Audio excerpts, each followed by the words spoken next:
خاموش ایسته. خوب اینجا رئیس ناحیه آمده است، این نماینده جناب عالی است.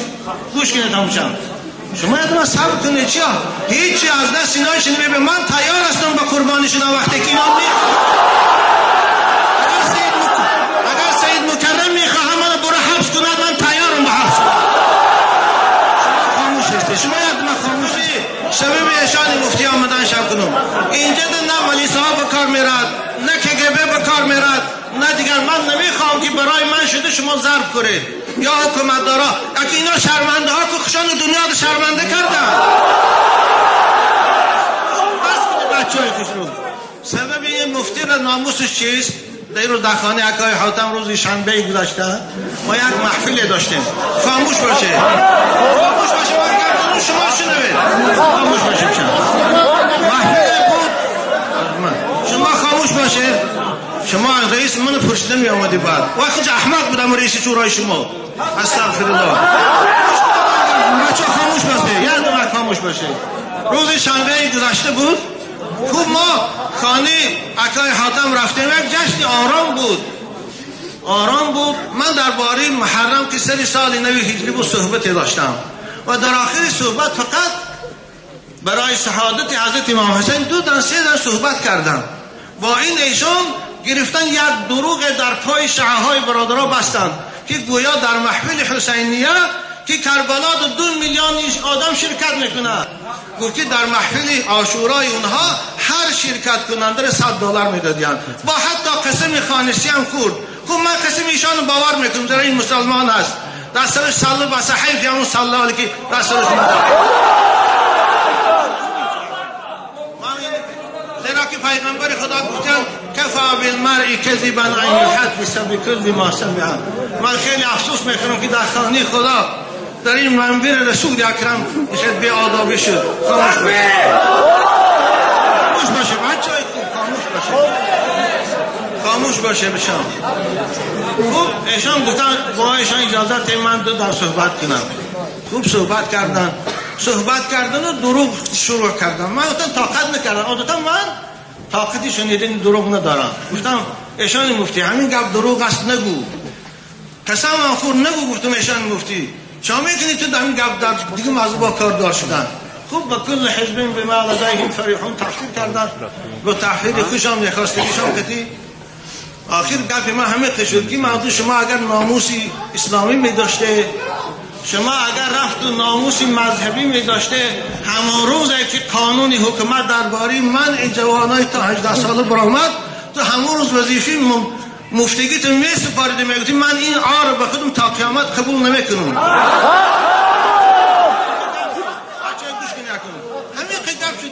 خاموش شد. من خاموش شدیم. خوب در باب عقیده با صحبت کردیم. همین وقتی پراکنده شد رفتیم شورای علما رو دعوت کردیم. اولش که شورای علما برای من قدر ندارد. من از خدا میترسم.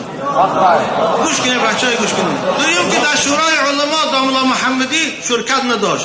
تلفنی به من صحبت که حضرت ایشان میبخشید نام من نوشتن. من هزار از او شورا هم بیزار هستم. از او قرار قبول کردگیشان هم بیزار هستم. ایشان علامه هم خوب گوش کنید بچه‌های عزیز. خوب ما 50 سال است من با مکرم میگم برای من دیگه مفتی نیست. من برای مکرمه که 50 سال از خاندان ما عاشورا میکنند. در زمانی که شوروی حکومت سوویتی بود حضرت قبلگاه ما در یک جمعه ماه محرم از معدنی حال حضرت امام حسین میخواندن اشک میریختن. 20 ساله از سال 98 من آمدم شما که عاشورا دارم. 3 ساله که در اداره قاضیات بود ماه محرم درباره تاریخ حسین من صحبت میکردم. برای که اونجا اختلاف پیدا نشد و عداوت پیدا نشد. امروز مکرم عاشورا را سبب اختلاف دانست. برای چی؟ این ناجوانان خودش پرسه. خوبه که من صحبت رو تمام کردم. عزیزان من اگر حکومتدارای محترم بچه رو خلق کنیم. من از شما میدانم که شما برای من همه کار تیار هستید. یکی شما اگر یه حرکتی بیجا کنه والله خدای من از شما بیزار است. من از شما بیزارم. خاموش باشه. خوب که حرمت کرده آمدید. اولش که رئیس ناحیه نمی آمد. اگر رفتم مسجد ما رو محکم کردنش در کار میشه. من خودم اعلام میکردم که از همین روز مسجد ما بسته است. اگر رفتنی من در کار نبود منو خیرات میکرد همون نامرد مکرم خیرات میکرد میگو باهایشان اکنون شما رو حکومت راضی نیست امامتان در وی جنجال سپاری من نمیامدم. لیکن بازم میگیم حکومتدارای محترم ما اعلام میکنم این مسجد ما اند بستنش راضی هستیم دیگر کسی نمیمونه خطیب شود 5 وقتش میکنیم نماز آرام میخونیم. لیکن بازم اعلام میکنم من تا امروز گوش کنیم بچهای خوشم 2 سال است که جناب عالی ما تا 20 سال بود ما حرمت میکردیم. همیشه در حق جناب عالی همین منبر من دعا میکردم. شما هستید همین دیروز در روز عاشورا در حق جناب عالی دعا کردم. مانند مکرم بار افلاسا در اطراف رئیس جمهور جمع شدن بیچاره رئیس جمهور بیاروب کرد همینها مشورت دادن روی مال دخترای ما رو گرفتن. همینها مشورت دادن بچه های ما رو از مسجد. امروز نسبت رئیس جمهور در دل مردم شبه پیدا شد. نسبت رئیس نباشه همین ما رئیس جمهور رو دوست می‌داشته. اینجا عاشورا سبب اختلاف نیست. عاشورا والله سبب وحدت است. عاشورا سبب پیدایش محبت است. تمام فقهای ما من به مکرم سوال میدم عبدالرحمن جامی در هفت‌آرند عاشورا رو گفتگی است. امام حضرت شافعی را بچه‌های خوب کنی اکنون من نمیخواستم همین گپ بگم اکنون خودش آمد اون رو پروی خودش گم این اگر علم داشته باشد با من از روی علم بحث کند. عبدالرحمن جامی چی میگوید؟ عبدالرحمن جامی رو گوش کنید چی میگوید؟ عبدالرحمن جامی میگوید حق در آنجا به دست حیدر بود جنگ با او خطا و منکر بود. مگر عبدالرحمن جامی شیعه شد؟ مگر عبدالرحمن جامی از مذهب حنیفی برآمد؟ حضرت امام شافعی رحمت الله علیه اشعارش نمیشت ما برای محفل عاشورا میکرد. آن در بیانیه دینش من خواندم گویا در سمرقند و بخارا در هیچ جا عاشورا این دروغ میگه والله در تمام خاندان تاجیکا واقعی حضرت امام حسین میخواندن ما خوب میدانم. حضرت حاجی الله استاد ما بود در ماه محرم رفتم نورالابصار خواند ایستاده است. والای حضرت چشماشان پری آب دیده بود. حضرت آینکشان نگرفتن گفتن نورالدین گفتن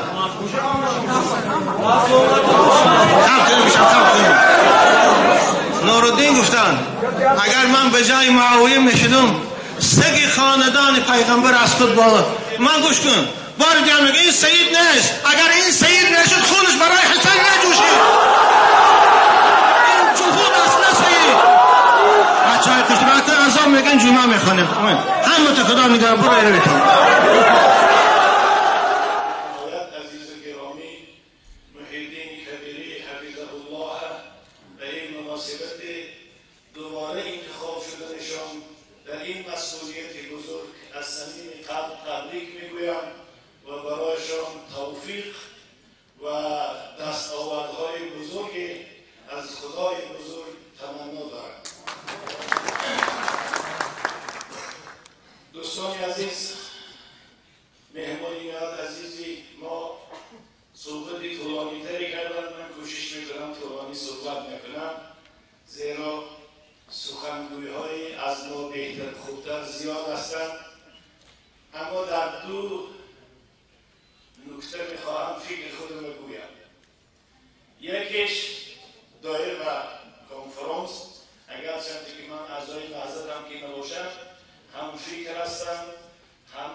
ریاست گفت است که من شرکت نمی کنم خودی شما هر کسی را که میخواهید به حیث نامزد و ریاستی حزب محاکمه کنید و پیشبری نماید به انجمن. البته این واقعا هم یک کار خوبی هم هست، مایه افتخار هست، زیرا حضور رهبر یا حضور یک شخصی با نفوذ در جلسه البته تأثیر دارد. شاید اعضایان نمیتوانند آنچه که در دل دارند بگویند، اما ما نشنیدیم که در جلسه ریاست چند نفر به حیث رئیس پیشبری شد. اگر فقط باز برادر محیدین پیشبری شده باشد، این واقعا کمبودی نهضت هستی نتوانست از دهها محبین در این 4 سال آماده کرده باشد. خصوصا یک حزب سیاسی اسلامی باید نمونه باشد از حزب‌های دیگری که در این زمان ما شاهدش هستیم که رهبری ایوان نشونده دارند و به این رهبر همشون در چاه می‌رفتند و حتی نان خواهدگیشون رو فرو برده نمی‌توانند. امیدوار هستم در انجمن آینده این کمبودها رو به حساب می‌گیریم. اون برادری اسمانی بودن که از دامانش می‌خپید، از دامان خدا خپیدن در کرد، از دامان قرآن خپیدن در کرد، از دامان ملت خپیدن در کرد. شخصیت‌ها همیشه در خدمت شما هستند. خصوصا در یک حزب اسلامی باید همچنانی که برادر محمدین گفتن رئیس هم خادم هم. شما خادم خودتانه، خدمتگار خودتانه تعیین کرده، نه رئیستانه، نه پیشواتانه. این کلمه ها باید در لکسیکان یک حزب و حرکت اسلامی اصلا باید استفاده نشود. دوم مثلا یک اشاره خوب محیدین کردن، واقعا مطبوعاتی همون زمان به خاطرم آمد مبلغ برای مردمی در محاصره مونده غزه حزب نهضت اسلامی جمع‌آوری نمودند.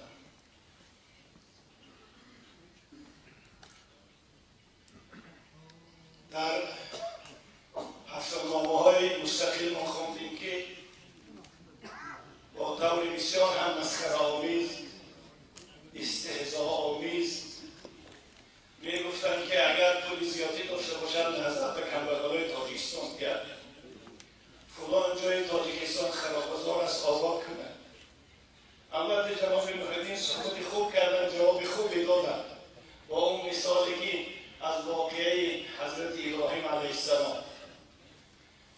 لکن من به شما دیگر مثال بیارم. مثالی ماه نوامبر دکمبر سال 1992 ینور و فوریه و ماه مارس 1993 130 تا 150 هزار مهاجر تاجیکستان افغانستان گریزه شدند. با خود هیچی نداشتند، نان خوردنی نداشتند، جای خواب نداشتند و برادرای افغانستان اگر ما این روز 60% کمبغل داشته باشیم شاید افغانستان 80% کمبغل است. اما حکومت و دولت افغانستان، استاد ربانی و احمد شاه و دیگر احزاب سیاسی افغانستان، مردم افغانستان مهاجرای تاجیک کمک کردند. هر روز تصور کنید اگر 3 نان ما از موبایل میگرفتیم باید 500 600 هزار دانه نان میگرفتیم. روزهای شده بودن که تا 3-4 روز یک هفته پول نبود پولی اونا رو پرداخت کنیم. تاجرای افغانستان به خاطر اعتمادی که داشتن، باوری که داشتن، مسئولیت اسلامی و عقیدتی که داشتن، همین نام به اختیار برادرای نهضتی ما میگذاشتن. از این 140-150 هزار مهاجر بعداً یک قسمتی کمش در مزار شریف تحت پوشش سازمان ملل قرار گرفت. باقی مانده تا روزی بازگشت با کمک مردم مسلمان افغانستان، دولت جمهوری اسلامی ایران، پاکستان و سازمان‌ها و شهروندهای مسلمان کشورهای خلیج فارس، خصوصا کویت و امارات و سعودیه و حتی سلطنت عمانی که مذهب احوازی دارند،